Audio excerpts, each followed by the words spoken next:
Hi guys, मैं doctor Parveen जानी उम्मीद करती हूँ आप सभी अच्छे होंगे। यूट्यूब चैनल पर आपका बहुत बहुत स्वागत है। आज हम बात करेंगे एक बहुत ही इम्पोर्टेंट टॉपिक पर।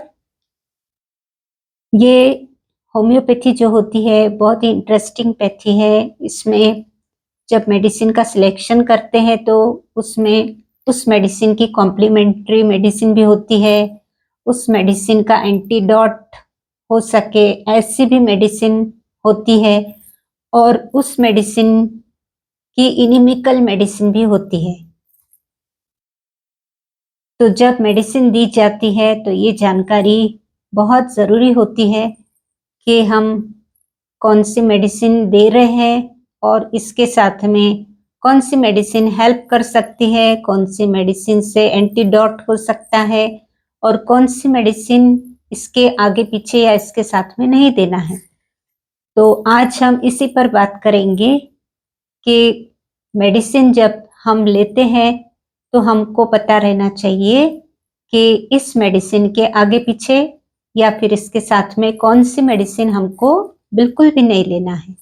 तो आज हम इसी पर बात करेंगे। उम्मीद करती हूँ कि आप वीडियो को अंत तक ज़रूर देखेंगे। चैनल पर यदि नए हैं या अब तक ही सब्सक्राइब नहीं किया तो फिर अब भी सब्सक्राइब कर लेंगे। तो आइए हम वीडियो को स्टार्ट करते हैं। हम बात करेंगे आज होम्योपैथिक मेडिसिन्स जो कि एक दूसरे की इनिमिकल मेडिसिन्स है। जैसे कि हम किसी हेल्थ इश्यू के लिए रेस्टॉक्स ले रहे हैं, जैसे कि हम स्किन प्रॉब्लम है, आर्टिकेरिया हो गया है, उसके लिए हम रेस्टॉक्स ले रहे हैं। और रेस्टॉक्स स्किन प्रॉब्लम्स जो भी होते हैं उस पर बहुत अच्छा काम करती है। तो आर्टिकेरिया के केस में जहाँ स्वेलिंग है, इचिंग है, रेडनेस है, इन्फ्लेमेशन हुआ है, तो ऐसे केस में हमने देखा कि रेस्टॉक्स काम करती है, तो रेस्टॉक्स ले रहे हैं। अब ऐसे सिम्टम्स तो हम एपिस में भी देखते हैं। एपिस मेल भी इन्फ्लेमेशन पर काम करती है, जहाँ पर स्वेलिंग है, रेडनेस है, पेन है। तो हमको ध्यान में रखना चाहिए कि जब हम रेस्टॉक्स ले रहे हैं तो हमको एपिसमेल मेडिसिन बिल्कुल भी नहीं लेना है। क्यों? क्योंकि ये दोनों मेडिसिन एक दूसरे की इनिमिकल मेडिसिन है। तो रेस्टॉक्स जब ले रहे हैं तो एपिसमेल नहीं लेना है, और यदि आप एपिसमेल का सिलेक्शन कर रहे हैं तो रेस्टॉक्स नहीं लेना है। इस तरह से ये दोनों मेडिसिन आगे पीछे या एक साथ बिल्कुल भी नहीं लेना है। अब दूसरी मेडिसिन आती है नक्सवामिका। नक्सवामिका ये माइंड सिम्टम से लेके पूरी एलिमेंट्री कैनाल पर इसका बहुत अच्छा काम होता है। माइंड के सिम्टम्स में इरिटेबिलिटी देखी जाती है, तो कभी कभी यदि आपको नक्सवामिका के साथ में कुछ ऐसे सिम्टम्स दिख रहे हैं जो कि आपको लग रहा है कि ये तो इग्नेशिया के सिम्टम्स है, पर इग्नेशिया तो इसकी इनिमिकल मेडिसिन है। तो सिम्टम्स दिखने के बावजूद भी आपको नक्सवामिका के साथ में इग्नेशिया बिल्कुल भी नहीं लेना है। यदि आपको ऐसे सिम्टम्स कुछ दिख रहे हैं तो आप दूसरी मेडिसिन कोई सिलेक्ट कर सकते हैं जो कि नक्सवामिका को हेल्प करेगी।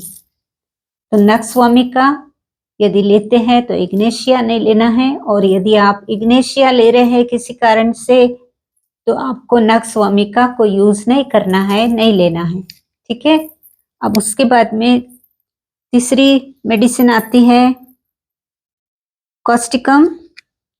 कॉस्टिकम मेडिसिन नसों पर काम करती है और पैरालिसिस के केस में दी जाती है। तो ये जानकारी मेडिकल स्टूडेंट्स के लिए बहुत लाभदायक है कि नसों पर जो काम करती है, स्पेशली पैरालिसिस के केस में कॉस्टिकम का उपयोग किया जाता है।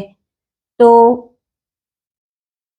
कॉस्टिकम के साथ में फास्फोरस नहीं दिया जाता, जबकि फास्फोरस भी नसों की कमजोरी के लिए बहुत ही अच्छी दवा है।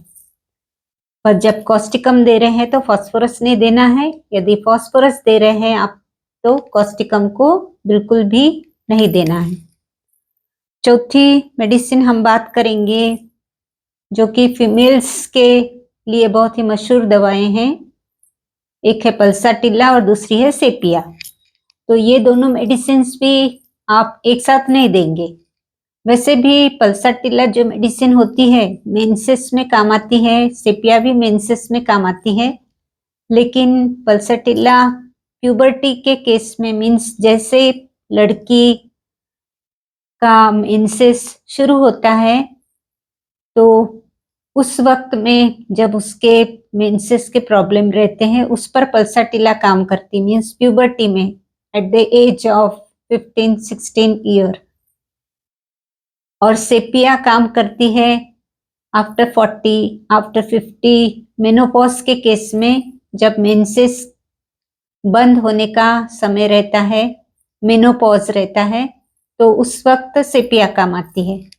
तो वैसे भी ये इसमें फर्क होता है, लेकिन फिर भी कभी कभी ये दोनों भी वुमेन्स रेमेडी कहलाती है, तो कंफ्यूजन रहता है कि पल्साटिला भी दे दो, सेपिया भी दे दो, पर ऐसा नहीं करना है। इसके बाद में दूसरी मेडिसिन आती है अमोनियम कार्ब एंड लैकेसिस। तो ये दोनों मेडिसिन पे हार्मोनल इम्बैलेंस यानी कि मेंसेस के केस में भी इसका उपयोग हो सकता है, लेकिन अमोनियम कार्ब जब सिलेक्ट किया है तो लैकेसिस नहीं देना है। और जब किसी कारण से लैकेसिस ले रहे हैं तो अमोनियम कार्ब को भूल जाना है। आगे की मेडिसिन है जो स्किन पर काम करती है, सोरिनम। सोरिनम मेडिसिन स्किन पर बहुत अच्छा काम होता है। तो सोरिनम के जब सिम्टम्स दिखाई देते हैं और सोरिनम लेते हैं तो उसके आगे पीछे या उसके साथ में आपको डेल्टामेरा भी नहीं लेना है और एपिस्मेल भी नहीं लेना है। ये दोनों मेडिसिन पे स्किन पर अच्छा काम करती है।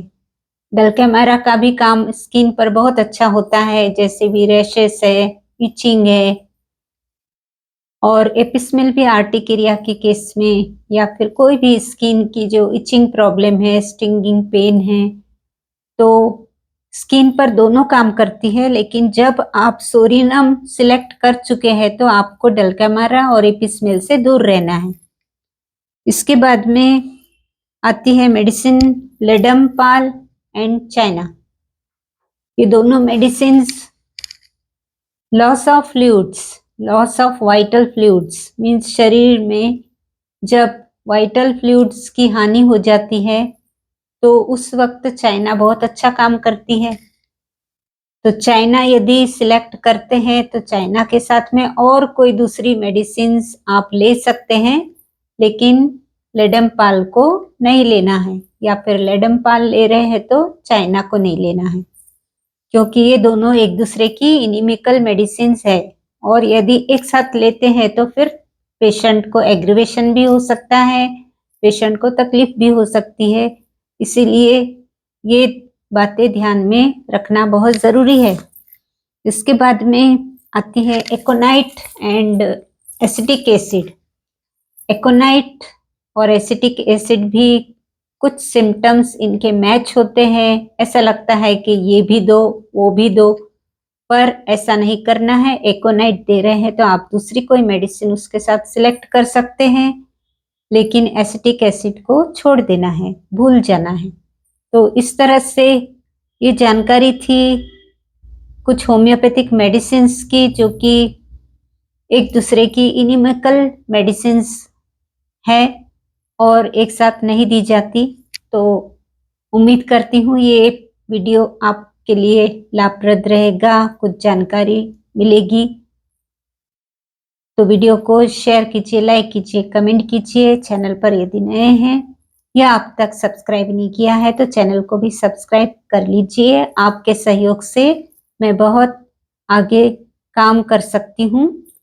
और वीडियो को सब्सक्राइब आप जब करते हैं तो उसके लिए भी मुझे बहुत खुशी होती है। और आपका धन्यवाद भी करती हूँ। तो मिलते हैं फिर अगले वीडियो के साथ में, तब तक के लिए आप अपना ध्यान रखिए। धन्यवाद।